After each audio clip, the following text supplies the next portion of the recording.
का मर्द बताया। आज 7वां दिन आ गया है आम्बिलोरी जी का। श्रीपाल चरित्र चल रहा है, जिसके अंदर कल बताया था कि श्रीपाल जी समुद्र क्षेत्र के वहाँ थाना नगरी कंकुद्वीप के अंदर वहाँ पे पहुँच गए थे। थाना नगरी में वहाँ के राजा ने अपनी पुत्री गुणमाला के साथ में उनका विवाह कर दिया था, आनंद से रह लेते। और इतने में वो जहाज चलते हुए वहाँ पे आया और धवल सेठ ने देखा और देख करके जो है षड्यंत्र रचा और फिर उनको मिल गए षड्यंत्र में शामिल करने के लिए। डूम लोग जो वेश परिवर्तन करते हैं, भांड लोग कहलाते हैं, उनका जत्था मिल गया। उनको बोल करके लोभ दे करके उनसे जो है कि हमारे परिवार का है, वहाँ पे अपना जो परिचय दिया श्रीपाल जी के साथ में। कोई माँ कह रहा है, कोई बाप कह रहा है, कोई बेटा कह रहा है, कोई दोहिता कह रहा है, कोई भाणेज कह रहा है, कोई पूरा भतीजा कह रहा है, बुआ अभी भतीजा कह रही है, कोई भाई कह रहा है ना, कोई तो इस तरह से कोई स्त्री अपना पति बता रही है। तो ये सब देख करके जो है राजा ने पूछा, तो उन्होंने कहा कि सही बात बताओ क्या कि हमारे 2 बेटे थे, एक गोवर्धनिया और एक श्रीपालिया, है ना। दोनों लड़ते लड़ते समुद्र में गिर गए। तो वो तो गोवर्धनिया तो जो है उसके तो वो खत्म हो गया, उसको पता ही नहीं चला। और इसका भी पता नहीं, लेकिन यहाँ पे तुम्हारे राज्य में आए, आज राज्यसभा के अंदर हमारा धन्यवाद जनगणि हुआ कि आज हमारा बेटा हमको मिल गया। तो राजा पूछता है श्रीपाल जी से, कल यहाँ तक बताया था, श्रीपाल जी से पूछा है बताओ ये क्या कह रहे हैं। श्रीपाल जी विचार करते हैं कि वो 1 मिनट में अभी ऐसी तलवार से सब क्या कर सकता हूँ, लेकिन नहीं, मुझे अपने देखना है कर्म क्या खेल खेलते हैं, वो मुझे जांचना है, परखना है। उसी के लिए तो निकला हूँ कि क्या होता है जिंदगी के अंदर। क्योंकि जब तक कोई परीक्षा की घड़ी नहीं आती तब तक पता नहीं चलता। परीक्षा नहीं होती है तो मालूम नहीं पड़ता है कि कितना नंबर मिला है, कितना उसने लेसन कितना किया है, पाठ कितना याद किया है। परीक्षा होती है तभी आप परीक्षा लेते हैं ना, जैसे श्रोता की परीक्षा है ना, तो वही कितना याद रखते हैं कि नहीं रखते हैं, है ना। इस वही सुना और इधर ही भूल गए, है। तो ये परीक्षा की घड़ी आती है तभी मालूम पड़ता है कि कितना आपने अध्ययन किया है। तो इसी तरह से अब ये मेरी जिंदगी की भी परीक्षा है, मेरे भाग्य की परीक्षा है कि मेरे भाग्य में क्या क्या लिखा हुआ है, क्या क्या होने वाला है, क्या आगे होगा, ये भी सब मुझे देखना है। इसके लिए श्रीपाल जी ने कहा साहब कि देखिए पहली बात तो यह है कि बिना सोचे समझे आपने पहले तो शादी कर दी, है ना। जात पूछ नहीं, बात पूछ नहीं, कुछ नहीं, और शादी कर दी। अब पूछ रहे हो जात क्या।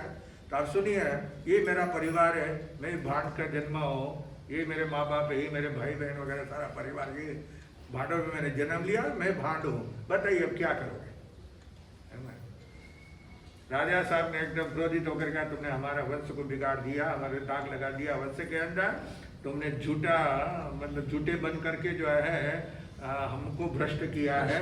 इसलिए राजा साहब ने आदेश दिया इसको सूली के ऊपर चढ़ा, फांसी की सजा, सूली पे चढ़ाने का आदेश हो गया। सिपाही उसको मंत्री कहता है कि हजूर आप ये क्या कर रहे हैं, पहले बराबर न्याय कीजिए। बोला अब क्या न्याय करना, जब जो अपराधी है, अपराधी अपना अपराध स्वीकार कर रहा है, उसके बाद में और क्या न्याय करना बाकी रहा। जब तक अपराधी स्वीकार नहीं करता है तब तो भली न्याय की बातें चलती है, लेकिन जब अपराधी ने स्वयं स्वीकार कर लिया कि मैं कौन हूँ, खुद भांड हूँ, है ना, फिर अब क्या बाकी रहा। इसके लिए राजा किसी की बात सुनता नहीं है, उसको जो है सूली के ऊपर चढ़ाने के लिए लेके जा रहे हैं।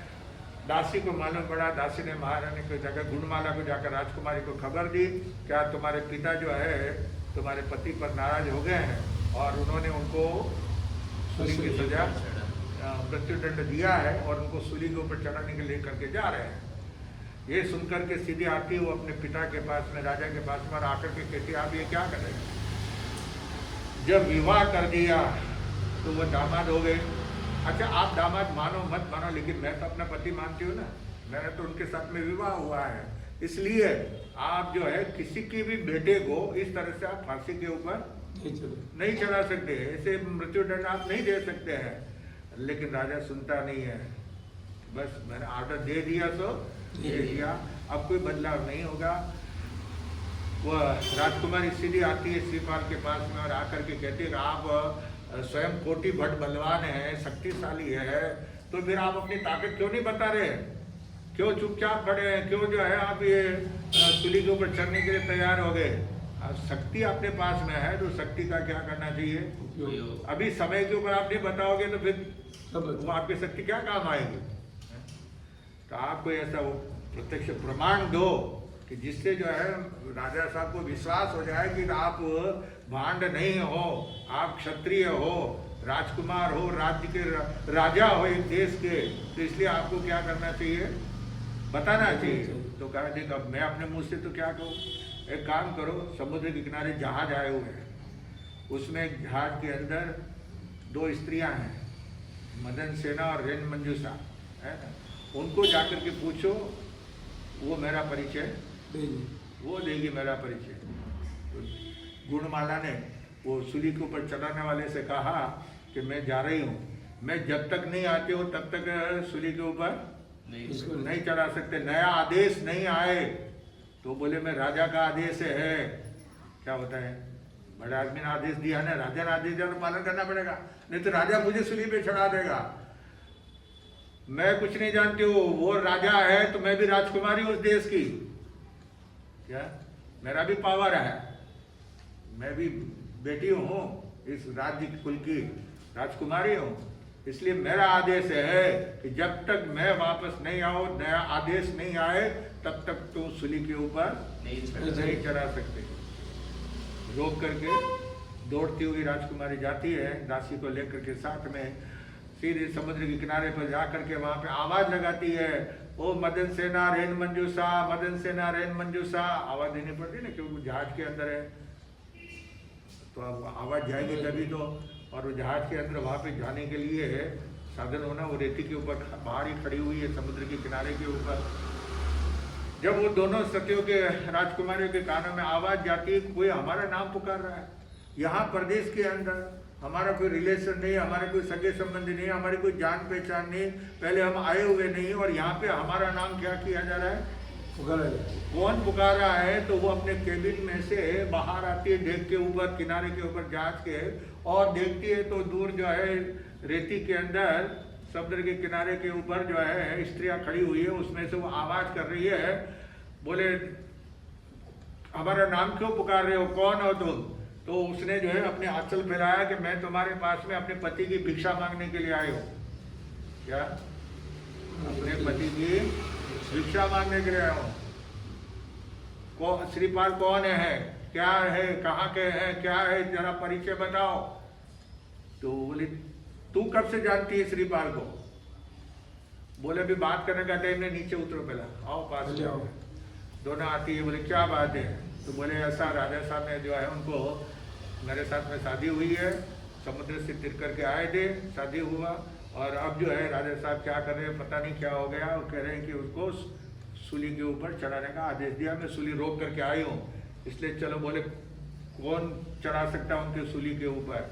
चलो हम तुम्हारे साथ में चलते हैं राजा के सामने, और दूध का दूध और पानी का पानी कर देंगे, अभी वहां पे सब खुलासा कर देंगे।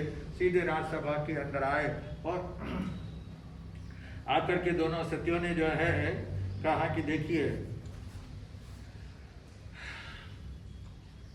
श्रीपाल जो है, ये इनका नाम श्रीपाल है, और ये चंपा नगरी के राजा कहलाते हैं, और ये जो है उज्जैन नगर के पुण्यपाल पहुपाल राजा के जो है जवाई है, और यहाँ बब्बर देश के भी जवाई है, और रतनदीप के भी जवाई है।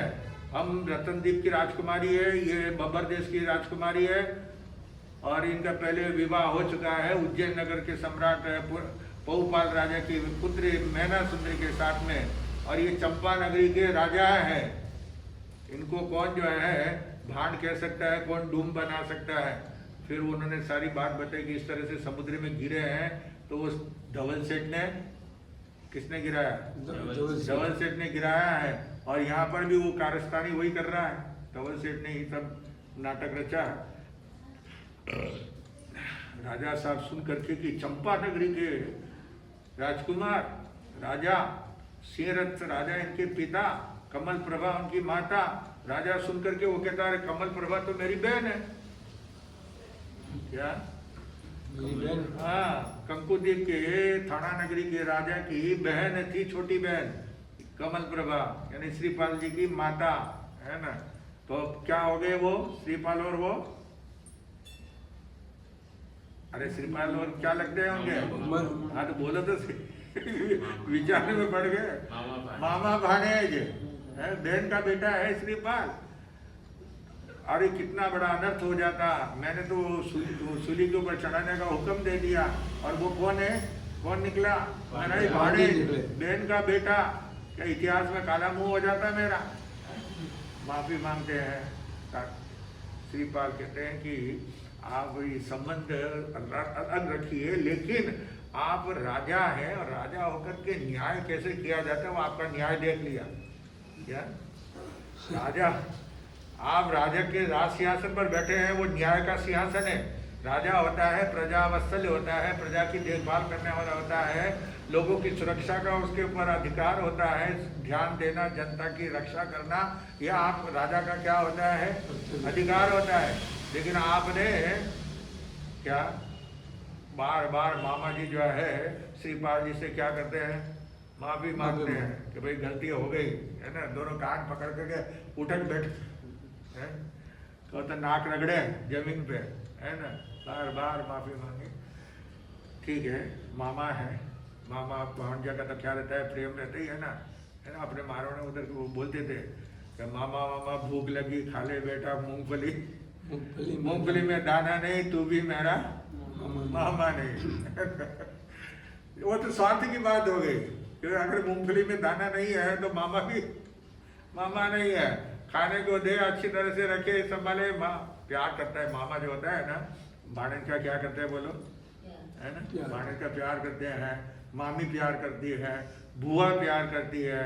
यानी ये जो रिलेशन होता है, जो संबंध होता है, वह एक ऐसा संबंध होता है कि उसके अंदर छोटे को क्या करना पड़ता है, प्यार करना पड़ता है, और छोटे बड़ों का आदर करते हैं।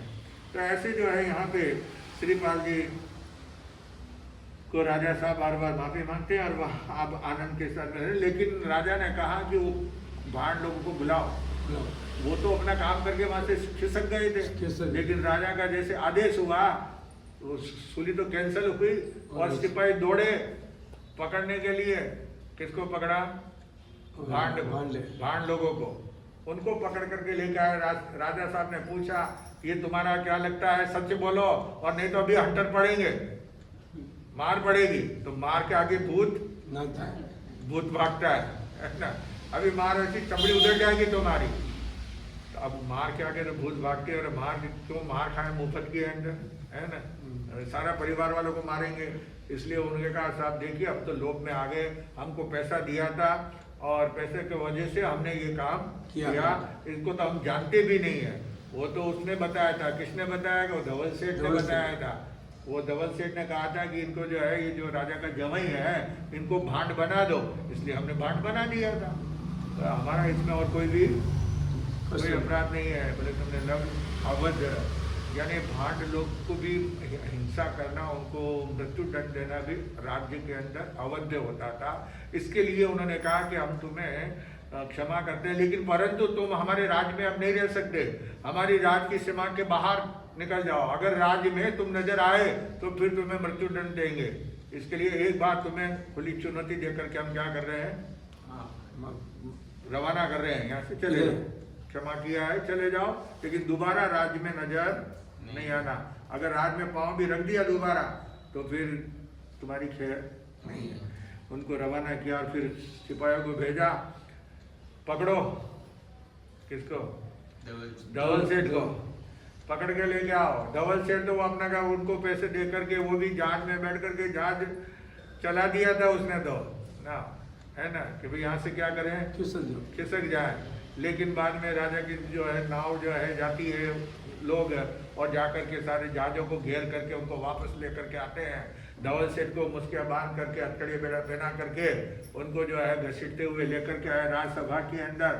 राजा साहब ने कहा कि तुमने ऐसा नीचतापूर्ण काम किया, जिस व्यक्ति ने तुमको बार बार बचाया, तुम्हारे धन माल की रक्षा की, उसके साथ में, और जो तुमको अपना बाप समझता था धर्म का, है, उसके साथ में तुम्हें तो पुत्र का प्यार देना चाहिए था, वह न दे करके तुमने उसको क्या किया, समुद्र में गिरा दिया मारने के लिए। और फिर यहाँ पर फिर ये और हथकंडा अपनाया, यहाँ पे उनको भांड बनाया, हमको भी मूर्ख बना दिया, हमको भी तुम्हारे षड्यंत्र में शामिल कर दिया। हो गए ना, हम भी उस चक्कर में आ गए तुम्हारे।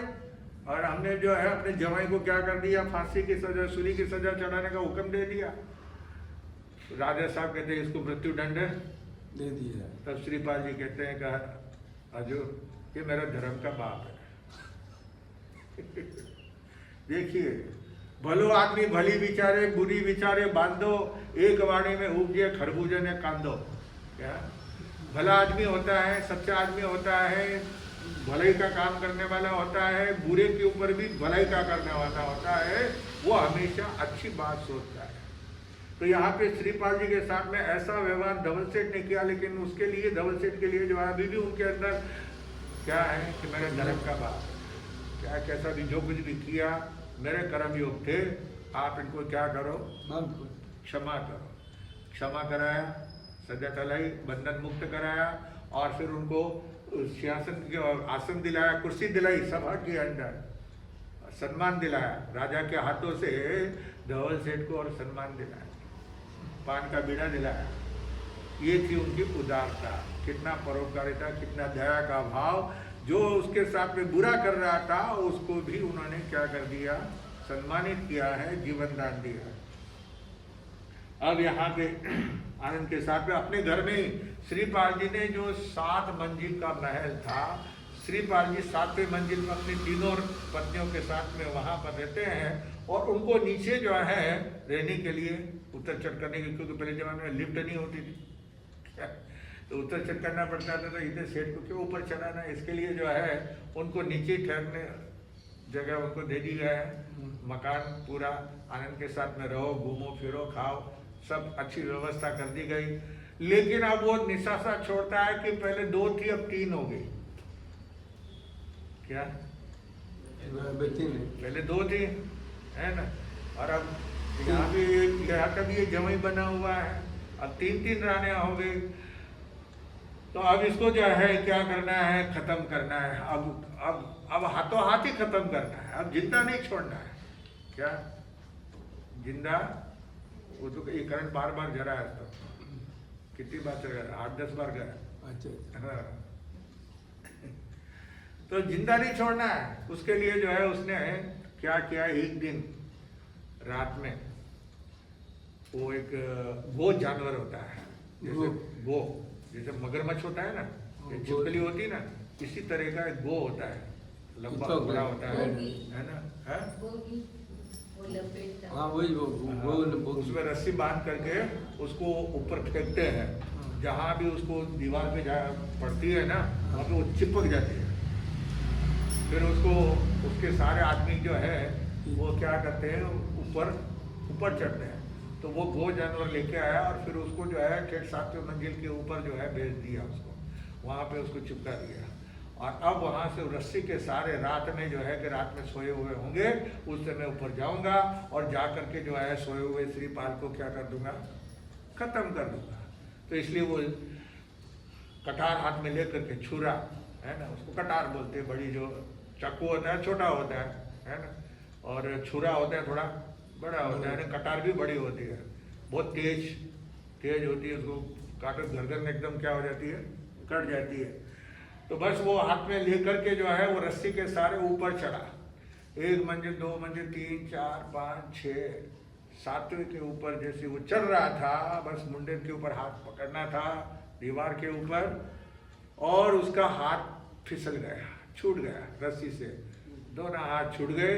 तो सीधा ऊपर 7वें मंजिल से कहाँ गिरा, वो नीचे गिरा, और नीचे गिरते कि वो छुरा जो था उसके हाथ में कटा, वो खुद की छुरा खुद के छाती में लग गया।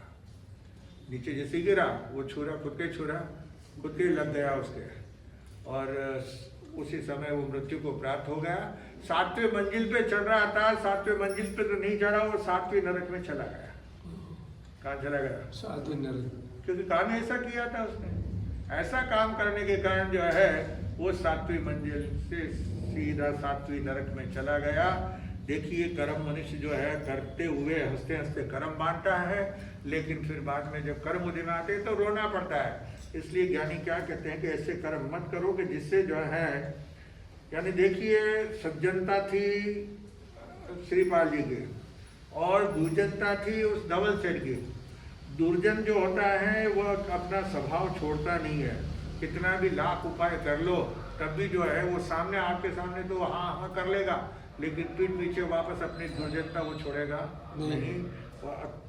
लेकिन श्रीपाल जी ने जो प्रातःकाल सुबह वहाँ पे लोग इकट्ठे हो गए, तो भाई आदमी सेठ गया, मालूम पड़ा, फिर देखा लोगों ने रस्सी बंधी हुई है और छुरा लेकर के, और समझ गए कि श्रीपाल को मारने के लिए ऊपर चढ़ा होगा, ऊपर से हाथ फिसल गया और ये खुद का छुरा खुद के हाथ से ही जो है क्या हो गया, खत्म हो गया। एक राजद्रोही है ना, इसको जलाना भी, इसको तो ऐसे फेंक दिया जाता है, लेकिन श्रीपाल जी ने कहा हमारे धर्म का बाप है, क्या है धर्म का बाप है, उसका दाह संस्कार करना है। तो उसके लिए चंदन की लकड़ियाँ, क्या मामूली आदमी नहीं है, सेठ है, हाँ चंदन की लकड़ियों में श्रीपाल जी ने जो है दाह संस्कार किया धवल सेठ का। दाह संस्कार करने के बाद में जो है उन्होंने वो जो सुमित मित्र जो थे उन तीनों मित्र को बुलाया, और फिर वो जो चौथा मित्र जो था वो तो भाग गया, क्योंकि उसने देखा जब तो सेठ तो खत्म हो गया है ना, तो इसके पीछे अब मेरी भी जान पे बनाएगा, मुझे लोग छोड़ेंगे नहीं, इसके लिए वो तो अपनी जान बचा करके भाग गया। सुमित मित्र जो तीनों मित्र थे उनको बुला करके कहा कि ये सब जहाज तुम संभालो, 500 जहाज है ना, उनका हाथ सुपुर्द कर दिया, तो संभालो, व्यापार धंधा करो, खूब खुश में रहो, आनंद में रहो, सुखी रहो। देखिए जी भलाई का काम करता है, अच्छा काम करता है, अच्छी से इतनी शिक्षा देता है, तो अनायास उसको जो है पुण्यवानी ऐसी बनती है कि बिना मांगे हुए मोती बिना मांगे मोती मिले, मांग्या मिले न भीख, क्या बिना मांगे हुए क्या मिल जाता है, मोती मिल जाए, और भीख मांगने जाओ तो भीख रोटी का टुकड़ा भी नहीं मिलता है। तो यहाँ पे जो है सुमित मित्र तीनों को बुला करके उन्होंने 550 जहाज देखिए, श्रीपाल जी कितने उदार हृदय वाले थे। अब श्रीपाल जी बड़े आनंद के साथ में रहते हैं, जो कृष्ण जैसे माधव सा सुख भोगे, यानी कि माधव यानी कृष्ण, कृष्ण जैसे अपनी रानी के साथ में आनंद मौज मजा करते थे, ऐसे ही जो है ये श्रीपाल जी आनंद के साथ में रहते हैं। गुरुदेव ने चौथा निवारण सब ये चरित्र का निर्माण रचेता है। वो कह रहे हैं कि नवपद के प्रभाव से सारे कार्य सुधर गए, जो बिगड़े हुए काम थे वो भी क्या हो गए, वो भी सुधर गए। अब एक दिन बड़े आनंद के साथ में रहते थे, वहाँ मामेरा भी है, क्या है, एक तरफ से मामा है और एक तरफ से ससुर है। वहाँ के राजा जो है ना, उन्होंने अपनी बेटी पर नहीं है ना श्रीपाल को, एक तरफ तो मामा है पहले और दूसरे में क्या है, ससुर है ना, ससुरा जवाई मामा भांजा ये दो ऐसे बड़े आनंद के साथ में वहाँ पे रह रहे थे। एक दिन बगीचे के अंदर घूमने के लिए गए श्रीपाल जी, तो वहाँ पे जो है क्या देखा, बहुत सारे लोग व्यापारी लोग जो है वो वहाँ पे आए हुए थे, ठहरे हुए थे। तो वहाँ का जो सार्थवई जो आया था व्यापारी, वो जो है कुछ भेंट लेकर के उसने श्रीपाल जी को देखा, तो भेंट लेके आया, नमस्कार किया और कहा कि आप तो बहुत पुण्यशाली हैं, भाग्यशाली हैं। बहुत बातें करते हुए फिर उस श्रीपाल जी ने पूछा, भाई तुम प्रदेश में घूमते हो, गांव-गांव जाते हो व्यापार धंधे के लिए, तुमने कोई आश्चर्यकारी कोई घटना देखी है क्या, कोई बात तुमने देखा है, कोई सुना है तो बताओ, कोई नई बात हो तो बताओ। तो उन्होंने कहा देखिए हम काशी नगरी से आए हैं और यहाँ कंकुद्वीप के अंदर आए, एक अनोखी बात आपको हम सुनाते हैं, क्या कि यहाँ से 400 कोस के ऊपर कुंडलपुर नगर है। इस थाना नगरी से 400 कोस यानी 800 मील का 1.5 किलोमीटर, 1200 के ऊपर किलोमीटर हो जाता है ना। तो वहाँ पे जो है कुंडलपुर नगर है, वहाँ पे मकर केतु राजा राज करते हैं और उनके कपूर तिलका नामक जो है पटरानी है, उसके 2 बेटे हुए। राजा के 2 बेटों के बाद में एक बेटी का जन्म हुआ, उस लड़की का नाम उन्होंने गुणसुंदर नाम रखा। रूप में रंभा के समान, बहुत सुंदर अनुपम रूप था उसका। 64 कला की जानकार थी। राग रागिनी जो है गाना बजाने में उसको बड़ा शौक था। ताल विताल वगैरह, तंत्र, वीणा है ना, हारमोनियम, ढोलक, तबला, सभी प्रकार के वाद्य बजाने के जो साधन है वो सभी उसको बजाना आता था। और काव्य रस की वो बहुत ही ज्ञाता थी।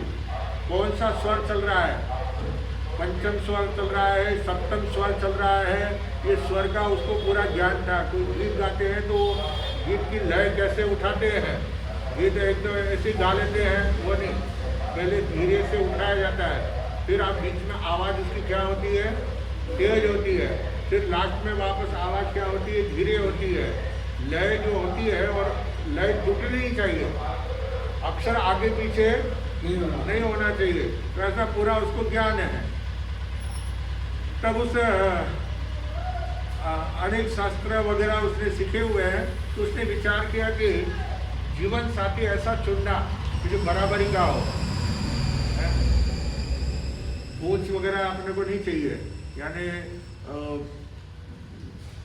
बिना पहचान किए हुए, बिना जाने बिना सोचे समझे विवाह नहीं करना है।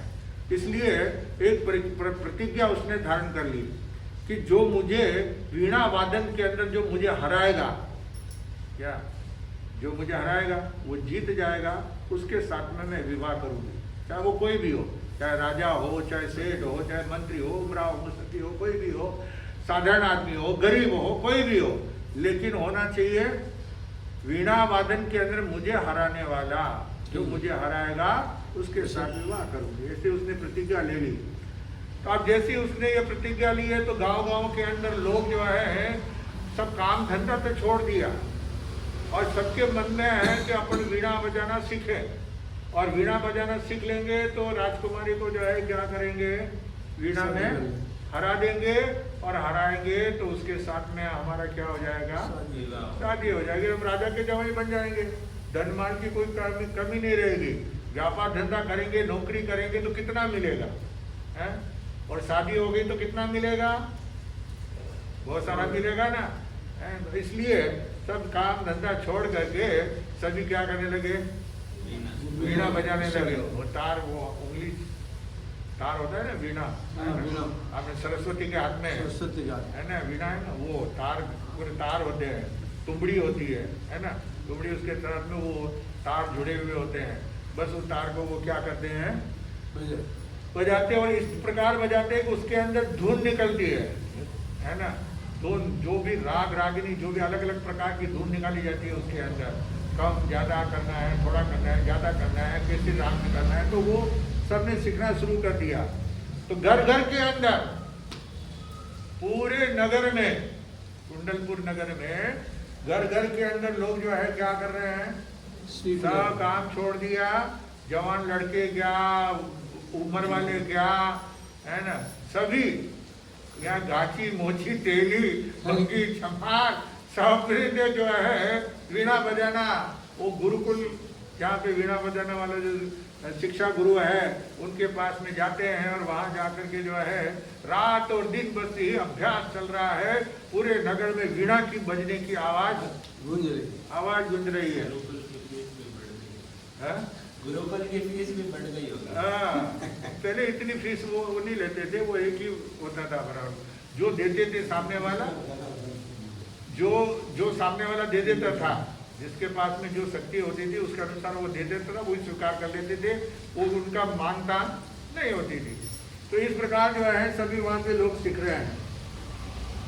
तो श्रीपाल जी ने ये सुना और सुन करके विचार किया कि ऐसा दृश्य तो देखना चाहिए, है ना, लेकिन वो 400 कोस दूर है, 1200 किलोमीटर है, तो 1200 किलोमीटर जो है वहाँ के जल्दी पहुँचना तो नहीं होता है, और तो इसलिए अब मुझे वहाँ जाने, लेकिन मुझे क्या डर है, मेरे पास नवपंजी है, नवपंजी का जाप करूँगा।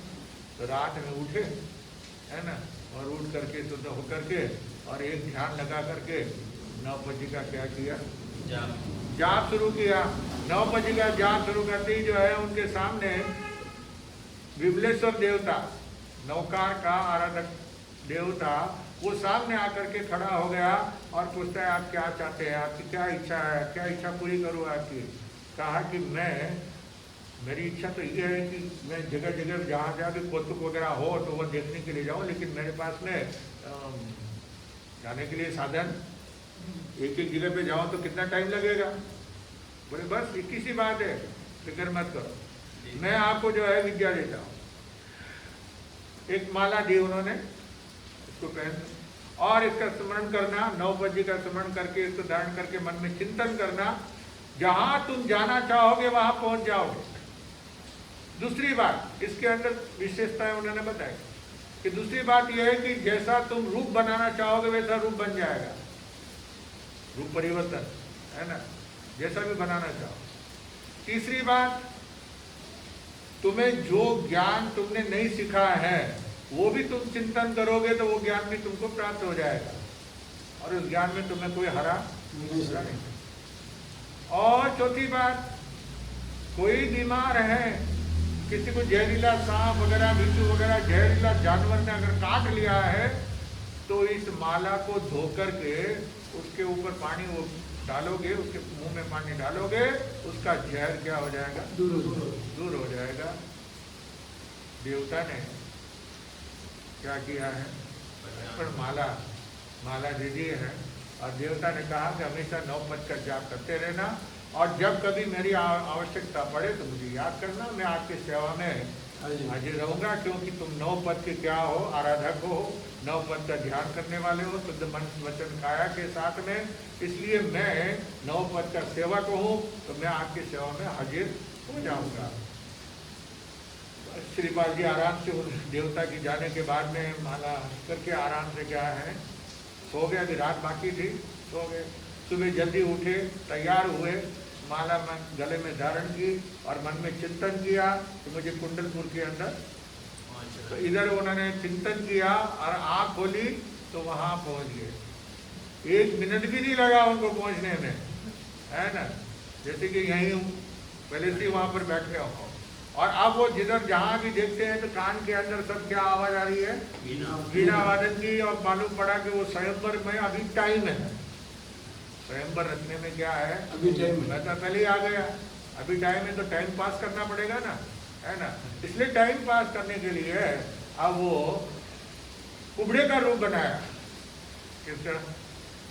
कुबड़ा ना, कुबड़ निकली हुई है ना, हाँ, पीछे कुबड़ झुक जाता है, मुंडी नीचे झुकी हुई है, हाथ पाँव थोड़ा टेढ़ा मेढ़ा है ना, ऐसी अवस्था उन्होंने बनाई है कि जिसको देख करके लोग जो है उनको हंसी आती है।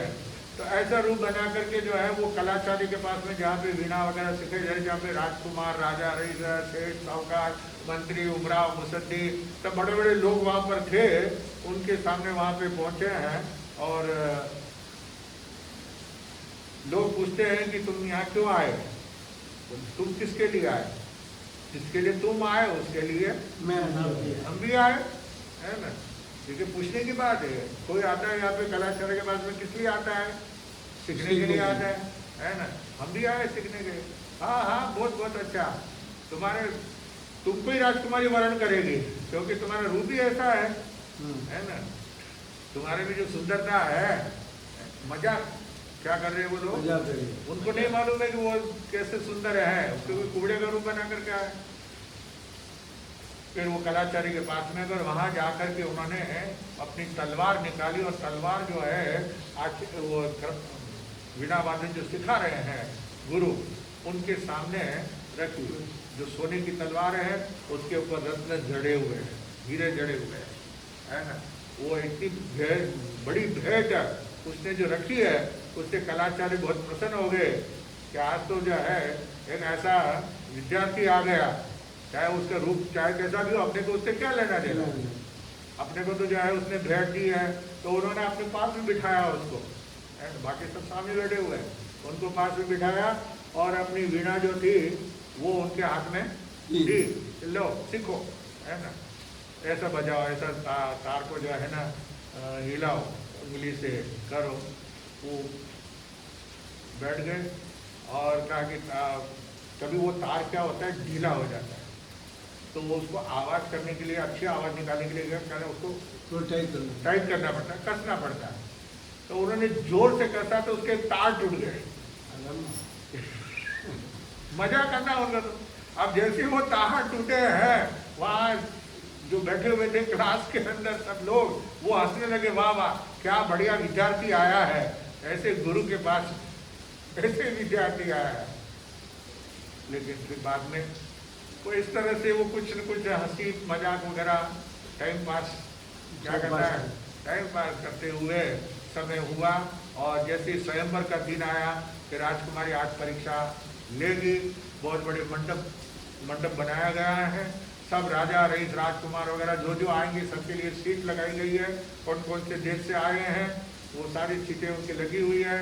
और अब वहाँ पे तैयारी हो रही है, लोग आ रहे हैं जा रहे हैं, वहाँ पे अपनी अपनी सीट के ऊपर नंबर दिया जाता है उनको, आपको कहाँ बैठना है, आपको कहाँ बैठना है। तो सीट नंबर होती है, जैसे ट्रेन के अंदर क्या होती है, सीट नंबर होती है। मैं आपको कौन से ए श्रेणी में, बी श्रेणी में, किसमें आपके है, और उसके अंदर आपका कौन सी सीट नंबर है, तो उसके ऊपर आप बैठ सकते हो। दूसरे पे जाके बैठोगे तो उठा देंगे, भाई जाओ तुम, ये तुम्हारी सीट नहीं है।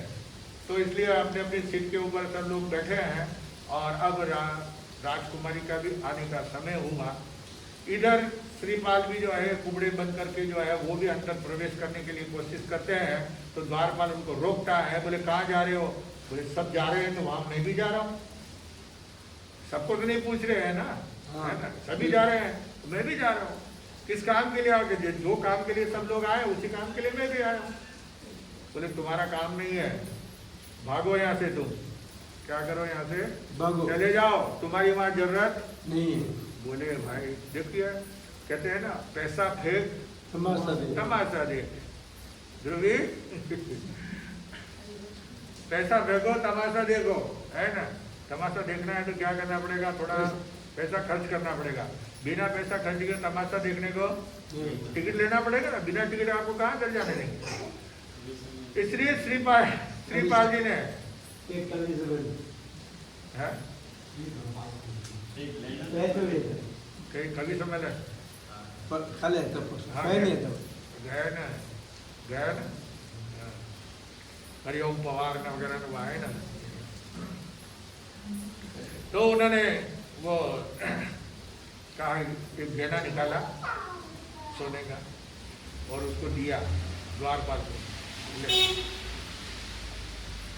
आदमी जो है ना, हाथ नरम है, आपका हाथ अगर थोड़ा सा नरम है तो सामने वाला जो है क्या हो जाएगा, खुश हो जाएगा। तो उसने कहा ठीक है जाओ, है ना, लेकिन देखो ऐसी जगह बैठना, एक साइड में बैठना, सबके बीच में मत जाना, है ना, एक तरफ जाकर के बैठ जाओ आराम से, ठीक है। और तो अंदर तो जाने दे, फिर कहाँ बैठना कहाँ नहीं बैठना वो मैं सोचूंगा पहले अंदर तो जाने दे। सीधा अंदर आए और एक जगह पे, ऐसी जगह पे बैठे कि सामने राजकुमारी के सामने नजर आ जाए, ऐसी जगह पर जो है बैठ गए हैं श्रीपाल जी। इधर राजकुमारी जो है वो तैयार होकर के, टाइम हो गया है इसलिए उसने जो है श्रृंगार सजा है, आभूषण वगैरह पहने हैं, कपड़े श्वेत वस्त्र, साक्षात जैसे सरस्वती का आपने रूप देखा होगा। वो जो उसकी साड़ी वगैरह जो है ना, कैसा है उसका परिधान, सफेद है, रंगीन नहीं है। लक्ष्मी का क्या है, लाल गुलाबी, है ना, गुलाबी कलर, है ना, गुलाब का फूल होता है ना, वो कलर के जो है लक्ष्मी का होता है। और इसका जो है सरस्वती का सफेद होता है, और मोतियों की माला होती है, सफेद मोती, असली मोती, है ना, पक्के, उसकी माला होती है। और हाथ में क्या होती है, वीणा। ऐसा साक्षात ऐसा लग रहा था वो जिस समय उसने उस मंडप में प्रवेश किया है, देखने वाले के आंखें जो है चौंधिया गई, आंखें मसलने लगे कि क्या हम सपना देख रहे हैं या साक्षात देख रहे हैं। ऐसा लग रहा है कि मानो आसमान से उतरी हुई है साक्षात सरस्वती देवी है, और वह सीधी चलते हुए जो है आती है, और उसका जो सिंहासन लगा हुआ था, आसन लगा हुआ था, उसके ऊपर आकर के वो बैठी है। और फिर बाद में परीक्षा का कार्य शुरू हुआ। एक एक जो है राजकुमारी ने पहला गीत अपना गाया है, उसकी आवाज़, उसकी लय, उसकी ताल वगैरह, सुर वगैरह उसके सामने। अब जो लोगों ने गाना शुरू किया, एक पैसा भी नहीं, एक पैसा भी नहीं, एक नाखून का, अंगूठे का जो नख है, पाँव के अंगूठे का नख है, उसका 100वां हिस्सा भी नहीं है। सब जो है अब लास्ट में जो है बच्चा कौन, कुंवर श्रीपाल जी कोड़े के रूप में है, उनका नंबर आया। वो उठे और वो आए आगे गाने के लिए। लोग हंसने लगे, हाँ बस ये तुम्हारे इंतजार कर रही थी राजकुमारी, तुम्हारे साथ ही राजकुमारी जो है क्या करेगी, है ना, तुमको ही पसंद करेगी, तुम्हारी शादी होगी। बोले जो वो तो होगा तो देखा जाएगा। वो तो सीधे आगे राजकुमारी ने सारी दुनिया को, सबको, लोगों को जो है वो कुबड़े नजर आ रहे हैं, श्रीपाल जी बदरू पे नजर आ रहे हैं, परंतु राजकुमारी को श्रीपाल अपना असली रूप दिखा रहे हैं। असली रूप को देखा है, तो जब से देखा है राजकुमारी ने, मन में उसके निश्चय हो गया, यही व्यक्ति मेरी बन सकता है, शादी कर, मेरा साथी, जीवन साथी बन सकता है, ये मुझे हराएगा, ऐसा उसके मन के अंदर निश्चय हो चुका था। तो राजकुमार ने अपने हाथ की जो वीणा थी वो उसके हाथ में दी। वीणा को हाथ में लेकर के उन्होंने कहा कि इसकी जो तुमड़ी है वो दग्ध है, जली हुई है, खराब है, तोड़ दिया उसको और वापस उसको ठोक पीट करके वापस बनाया, उसको अच्छी बना दी वापस। क्योंकि किसकी सहायता थी, देवता की सहायता थी, पुण्य का साथ था, पुण्य था, उन्होंने पुण्यवानी बांधी है, जिसके कारण जो है वो जो भी काम करते हैं उसमें उनको सफलता। अब उन्होंने जो वीणा बजाई है और जो गाया है, तो ऐसा लगा कि वहां पे सारे जितने जो राजा रईस वगैरह सब आए हुए थे, सबको नींद आ गई, सब गहरी नींद में सो गए, बेभान हो गए। ऐसा कोई आपको नींद दिलाने वाला मिल जाए तो है ना। तो ऐसी जो है नींद आई। और इधर श्रीपाल जी ने वहाँ जो क्या किया, जंगल से उनको नींद आई है, इधर जंगल से जो हिरणों का टोला आ गया और उन्होंने जो है वहाँ जो गहने, लोगों के शरीर के ऊपर जो गहने थे वो कुछ उनके गले में डाल दिए, कुछ वहाँ पे ढेर लगा दिए, सबके गहने उतार लिए, वहाँ पे ढेर लगा दिए। कुछ हिरण जो है वो वापस जैसे गाना बंद किया तो वो जंगल में भाग लिए। अब गाना बंद हुआ और वो सबकी निद्रा भंग होती है, सब जागते हैं, देखते हैं क्या कैसे हमको नींद आ गई। फिर अपने देखते हैं कि कड़े कहाँ गया, कंठा वगैरह किधर गया, हार कहाँ गया, मोतियों की माला कहाँ गई, सबका क्या हो गया। देखा था वहाँ पे ढेर लगा हुआ है। बोले ऐसा गाया है। बोले साहब ये क्या किया आपने, तो सारे गहने। बोला जिसका है ले लो, और जो चले गए तो वापस गीत गा करके उनको बुला लिया जाएगा और आ जाएगा। फिर राजकुमारी ने खड़ी होकर के जो है गले में, क्योंकि प्रतिज्ञा थी उसकी, जो मुझे वीणा वादन के अंदर हराएगा उसके साथ में, तो ऐसी वीणा वादन दूसरा तो कोई भी नहीं कर पाया है। इसलिए उन्होंने जो है तुरंत उनके गले में वरमाला पहना दी है। जैसी वरमाला पहनाई सब लोग कहने लगे तो राजकुमारी जो पागल है, मूर्ख है, इसमें समझ नहीं है ना, घोड़े गधे की पहचान। अरे यहाँ पे इतने सारे जो है हंस सरीके बैठे हुए हम, तो हम हमारे गले में माला नहीं पहना करके इससे किसके गले में, कोए के गले में, है ना। कहाँ कौवा और कहाँ हंस, हम सब हंस है और ये कौवा है। कौवे के गले में वरमाला डाल दी, उसको कहते हैं निकाल गले में से माला, वरमाला डालिए ना, निकाल। वो बोले क्यों निकालो, उसने मुझे पसंद किया है और मेरे गले में डाली है, तो तुमको क्यों चीर हो रही है, तुम्हारे पेट में क्यों दर्द हो रहा है। तुम सबको उसने जो है क्या कर दिया, रिजेक्ट कर दिया और मुझे स्वीकार किया, तो अब तुम्हारे को क्या तकलीफ है उसमें। बोले नहीं निकाल गले में से, नहीं तो अभी तेरी गर्दन क्या करेंगे, काट देंगे। बोले अच्छा आ जाओ फिर मैदान में। तो उन्होंने अपनी तलवार निकाली, तो तलवार ऐसी थी मोटी तलवार, ऐसा लगता था तलवार बिल्कुल मारेंगे तो भी कटने वाला नहीं है। वो तलवार निकाली, वो राजा लोग बोलते हैं कि ये क्या तलवार, इससे क्या लड़ेगा, तो आओ मैदान के अंदर भी। बोला आ जाओ, सारे राजा रईस वगैरह जितने लोग थे सब अपने अपने अस्त्र शस्त्र लेकर के आगे और भिड़े। श्रीपाल जी ने ऐसा हाथ दिखाया तो वहां तो सब भागते नजर आए। कुछ तो जमीन पे लोटपोट हो गए, बेहोश हो गए, कुछ भाग गए। ऐसा वीरतापूर्ण ये देख करके राजकुमारी के जो पिता हैं गुणसुंदर के, वो जो है बहुत प्रसन्न हुए। बोले कहा कि जो कितनी ताकत है, कितनी शक्ति है, कितनी वीरता है। जितनी वीरता धीरता वगैरह इनमें है उतना अगर रूप भी अगर होता तो कितना अच्छा होता। बोले आपका बोले रूप तो क्या है, राजकुमारी को तो मालूम है कि रूप कैसा है। रूप कैसा उसको मालूम। उसी समय श्रीपाल जी अपने असली रूप में आते हैं और आसमान से देवता जो है क्या करते हैं, उनके ऊपर फूलों की बरसात करते हैं। और बड़े आनंद के साथ में ये चौथा ब्याह, कितना चौथा ब्याह हो गया है। और आगे क्या होता है वह सुनने से पता चलेगा। समय हमारा हो गया है। कल मैं बोलना भूल गया था। अरे भाई उसका मत गिनो, मैना सुंदरी को, मदन सेना और ये गुणसुंदर है ना, ये चार अभी परदेश में निकले हैं ना, तो ये चौथा ब्याह है भैया निकलने पर। वैसे तो 5 है लेकिन ये चौथा है। तो कल मैं बोलना भूल गया था कि कल जो है छठा दिन जो था वो ओम नमो नारायण। ओम नमो नारायण की माला थी 51 माला। कितनी? 51 गुण है नानस के। और आज है ओम नमो दर्शन